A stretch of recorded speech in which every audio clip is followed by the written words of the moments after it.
Seja bem-vindo a mais um programa Análise Tática. Obrigado aí para você que está sempre se inscrevendo aí com a gente, comentando, dando seus likes. Temos mais um convidado ou uma convidada. Pela primeira vez o programa Análise Tática vai trazer uma convidada. Ela é formada na PUC do Rio Grande do Sul, já passou por canais como Esporte Interativo, Sport TV e atualmente está nos canais ESPN. Conheça um pouco mais dessa nossa entrevistada.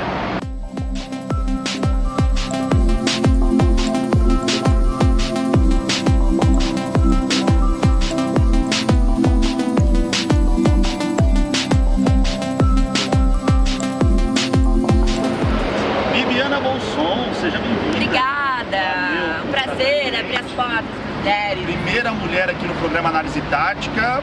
Nosso programa, obviamente, extremamente democrático e eu acho que você é muito importante porque você é uma menina super engajada, né? Você fez parte daquela campanha Deixe Elas Trabalhar. Como é que foi o início disso?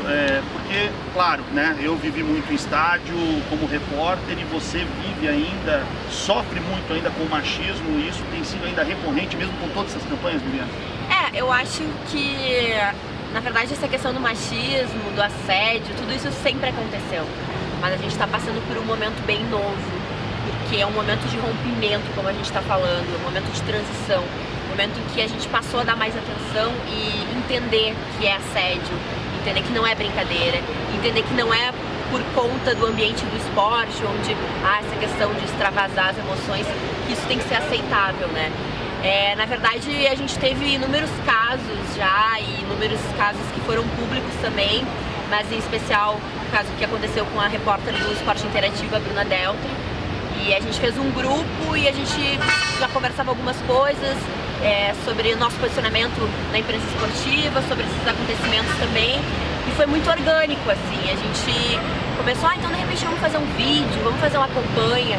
E foi um trabalho que foi escrito, primeiramente aquele texto com muitas mãos, porque todo mundo deu o seu pitaco, todo mundo deu a sua opinião, gravamos e lançamos, assim, e se tornou uma coisa muito grande. A gente sabia que ia ser algo muito grande no Brasil, a gente tinha essa noção. A ideia que pudesse pegar o mundo Talvez inteiro. não tivéssemos naquele momento a ideia que isso seria compartilhado globalmente, né? Foi capa do Caderno de Esportes, do L'Equipe francês, The Guardian, do BBC.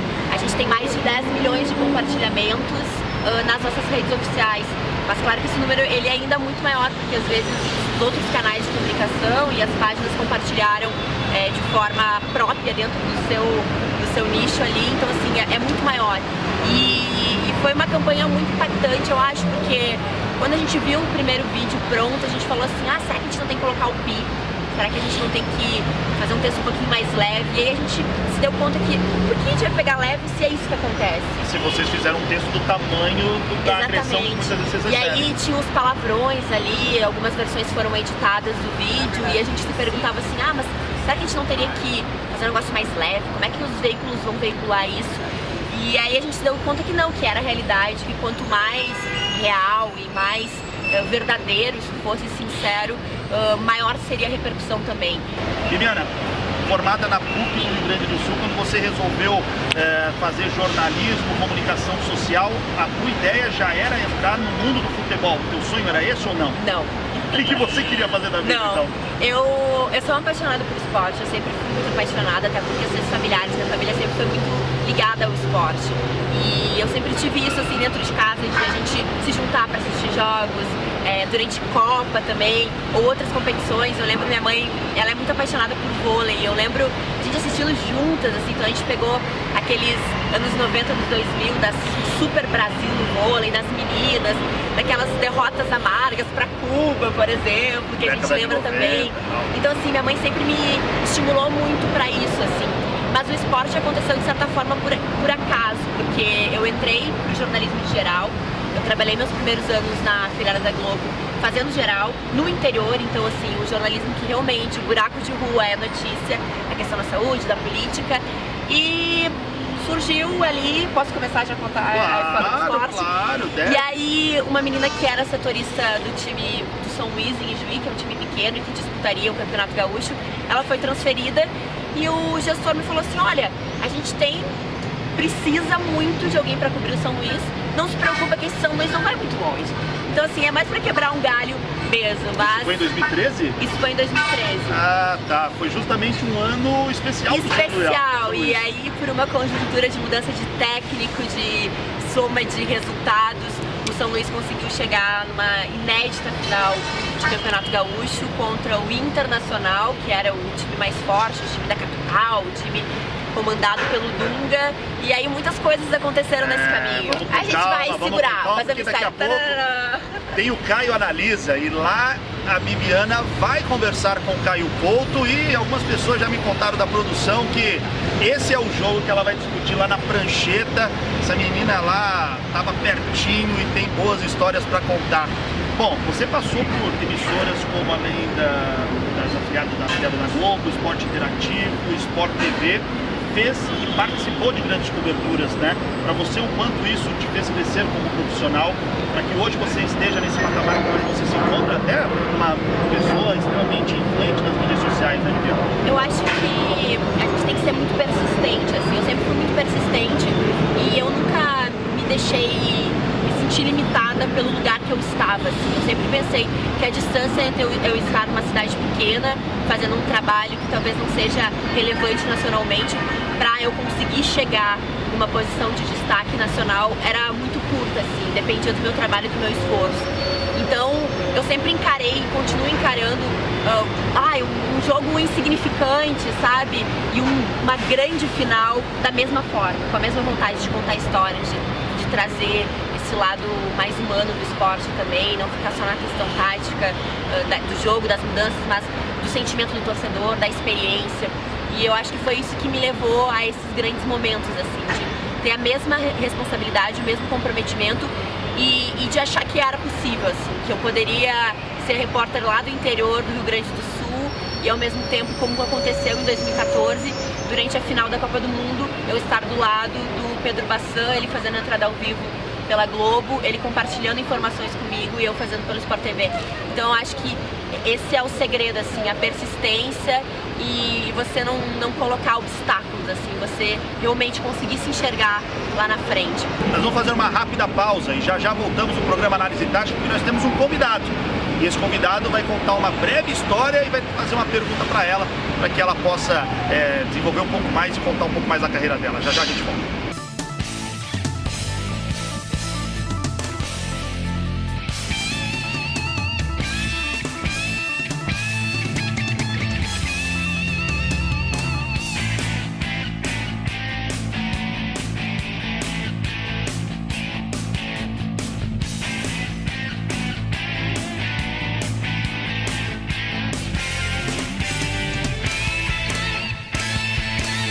Estamos de volta, programa Análise Tática, Bibiana Bolson, nossa convidada. Obrigado mais uma vez, Bibiana, por estar com a gente. E como nós dissemos, a Bibiana, que tem uma vasta história dentro do jornalismo esportivo, ela é lá do Sul e tem uma história muito estreita com um clube lá do Sul do Brasil, mais propriamente dito de Pelotas.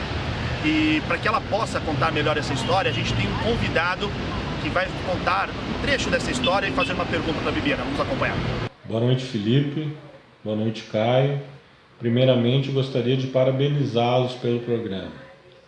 Um abraço à convidada de hoje, a Bibiana, ao qual gostaria de perguntar sobre o momento em que profissionalmente tivemos a oportunidade de vivenciar junto ao Brasil de Pelotas, que foi o acidente que ceifou a vida de 2 atletas e de um colega meu de comissão técnica, o treinador de goleiro Giovanni Guimarães. Eu, na época, técnico da equipe, fiquei bastante machucado e fui removido para Porto Alegre, onde entrei de cabeça na recuperação e não tive a oportunidade de ver, de participar, de presenciar os jogos que se sucederam ao acidente, em que se transformaram em verdadeiro tributo àqueles que se foram, em um momento de luta, de superação para honrar a camisa do Brasil daqueles que ficaram. Eu pediria para a Bibiana falar um pouco sobre esses momentos tão diferentes e tão marcantes e tão tristes na história do clube. Muito obrigado pela participação, pela oportunidade e um grande abraço a todos. Armando Desessartes, esse era o técnico do Brasil de Pelotas em 2009, na época do acidente. E você, né, Bibiana, você não estava propriamente dito nesse período na cobertura do Chavante, porém, você esteve lado a lado com o Brasil de Pelotas no momento do acesso, que eu acho que é o grande momento de reconstrução, né, de que o time consegue se consolidar ou vencer esse momento. Como é que foi isso para você, Bibiana? A cidade de Pelotas, em especial o Brasil de Pelotas, ele é muito marcado por esse acidente. Obviamente que quando se tem um grande ídolo do time falecendo, como foi o caso do Cláudio Millar, que era um cara que era amado, idolatrado pela torcida. Na verdade, qualquer acidente que tira a vida de forma assim tão bruta, né, deixa marcas. Então, Pelotas viveu muito isso, assim, você ter o seu estádio e tem caixões no campo, né, a gente viveu isso também, infelizmente, com a Chapecoense. É um momento muito dolorido e que demora muito para ser superado, é preciso uma reconstrução. O Brasil acabou sendo rebaixado naquele campeonato gaúcho, vinha de um momento muito legal, assim, sempre foi uma das grandes forças do Rio Grande do Sul e por decisão dos jogadores que ali ficaram, da comissão técnica, o Brasil quis disputar aquela competição, mas não havia qualquer psicológico para isso, né? Não tinha como, a condição era zero. O Brasil acabou sendo rebaixado naquele momento. Depois disso, foi muito difícil assim para o Brasil conseguir retornar. E eu vivi esse momento, porque em 2013 eu estava em Pelotas, eu era setorista na cidade, e eu vi esse Brasil se reconstruindo. Eu vi um estádio Bento Freitas pulsante, com a esperança de voltar aos grandes do Campeonato Gaúcho.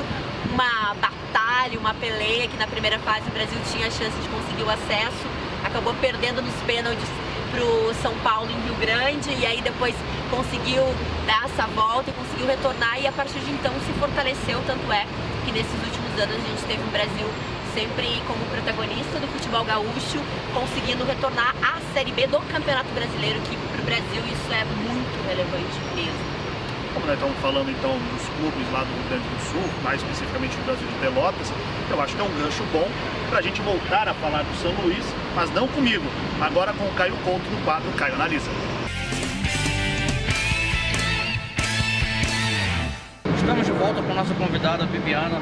Obrigado pela presença. Obrigada, Caio. É um prazer estar com vocês aqui. E o fundamental pra gente, né, aquela quebra de paradigmas, né, de que mulher não tem nada a ver com esporte, que mulher não pode trabalhar no futebol. E a Bibiana já vem aqui mostrando, né, toda a sua capacidade.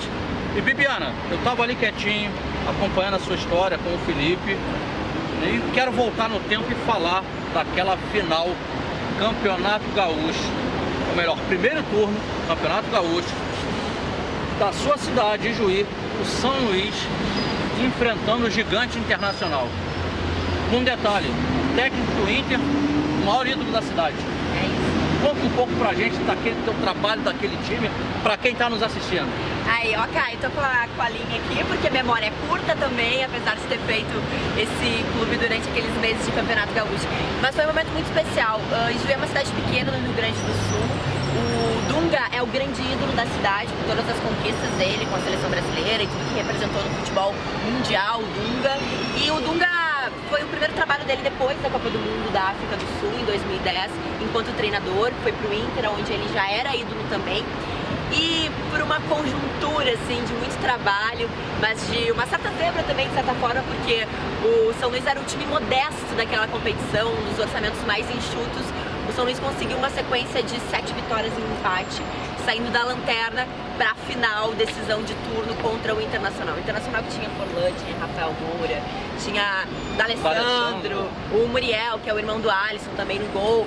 Grandes estrelas, digamos assim, enquanto o São Luís ali com o seu grande destaque, o Juba, um ex-feirante, por exemplo, né? A gente sabe o quanto o futebol do interior é formado por jogadores que se dedicam muito, que muitas vezes pagam para trabalhar praticamente, né, Caio? A gente sabe que é uma realidade bem diferente, mas foi um momento especial. Infelizmente o resultado, como você viu, ele não foi o que a gente queria, mas ter vivido esse momento me projetou também dentro do cenário esportivo.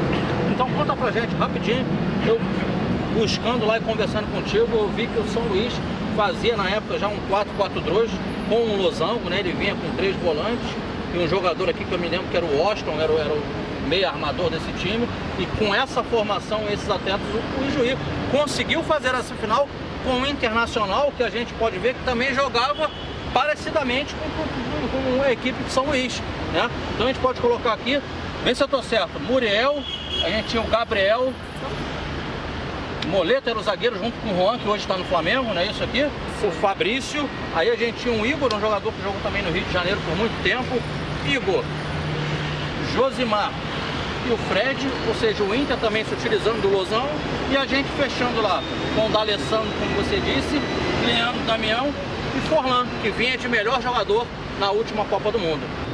Viviana, muito obrigado pela sua presença. Obrigada, né? E nós aqui do Análise Tática torcemos cada vez mais para o teu crescimento profissional, que todos os seus sonhos aí sejam alcançados. É muito legal estar participando do programa, estar falando sobre isso, porque isso aqui eu tive que aprender muito. Eu sempre fui uma apaixonada por futebol, mas essa visão do jogo, a distribuição, a formação das linhas, como recompõe, como faz, né, dentro do jogo mesmo. Eu tive que estudar muito, isso aqui eu fiz muito, de assistir muitos jogos e fazer a formação, entender as diferenças dos esquemas, entender a ocupação de espaço, que é fundamental no futebol, né?